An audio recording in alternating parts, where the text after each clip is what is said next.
1 Timothy 2 ആരാധനയെയും സഭയിലെ സ്ത്രീപുരുഷന്മാരുടെ റോളിനെയും കുറിച്ചുള്ള നിർദ്ദേശങ്ങളോടെ പൗലോസ് തിമോത്തിയോസിന് എഴുതുന്നു. വിശ്വാസികൾക്ക് സമാധാനപരവും ദൈവികവുമായ ജീവിതം നയിക്കാൻ രാജാക്കന്മാരും അധികാരസ്ഥാനത്തുള്ളവരും ഉൾപ്പെടെ എല്ലാ ആളുകൾക്കും വേണ്ടി പ്രാർത്ഥനകളും അപേക്ഷകളും നന്ദിയും പറയണമെന്ന് ഉദ്ബോധിപ്പിച്ചുകൊണ്ടാണ് അദ്ദേഹം ആരംഭിക്കുന്നത്. എല്ലാവരും രക്ഷിക്കപ്പെടുകയും സത്യത്തിന്റെ അറിവിൽ എത്തുകയും ചെയ്യണമെന്ന് ദൈവം ആഗ്രഹിക്കുന്നുവെന്ന് പൗലോസ് ഊന്നിപ്പറയുന്നു. ദൈവത്തിനും മനുഷ്യരാശിക്കും ഇടയിൽ ഒരു മധ്യസ്ഥനേയുള്ളൂ, യേശുക്രിസ്തു എല്ലാവർക്കും വേണ്ടി തന്നെത്തന്നെ മറുവിലയായി നൽകിയെന്ന് അദ്ദേഹം പ്രഖ്യാപിക്കുന്നു.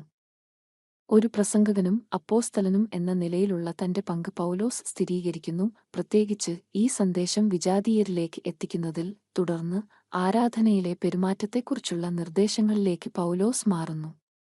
കോപത്തിൽ നിന്നും തർക്കങ്ങളിൽ നിന്നും മുക്തമായി വിശുദ്ധ കരങ്ങളുമായി പ്രാർത്ഥിക്കാൻ അവൻ മനുഷ്യരോട് ആഹ്വാനം ചെയ്യുന്നു.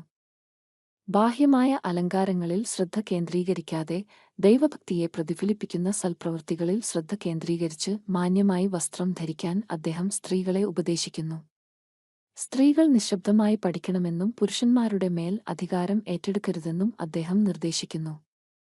സൃഷ്ടിയുടെ ക്രമമാദ്യം രൂപം കൊണ്ട ആദം ഹവ്വയുടെ വഞ്ചന ഈ നിർദ്ദേശത്തിന്റെ കാരണങ്ങളായി. ഈ ഭാഗം വ്യാപകമായി ചർച്ച ചെയ്യപ്പെടുകയും വിവിധ രീതികളിൽ വ്യാഖ്യാനിക്കുകയും ചെയ്തിട്ടുണ്ട്, പ്രത്യേകിച്ച് സഭയിലെ സ്ത്രീകളുടെയും പുരുഷന്മാരുടെയും റോളുകൾ സംബന്ധിച്ച്. ചിലർ പൗലോസിന്റെ നിർദ്ദേശങ്ങൾ അക്കാലത്തെ എഫെസസിന്റെ സാംസ്കാരിക പശ്ചാത്തലത്തിൽ പ്രത്യേകമായി കാണുന്നു.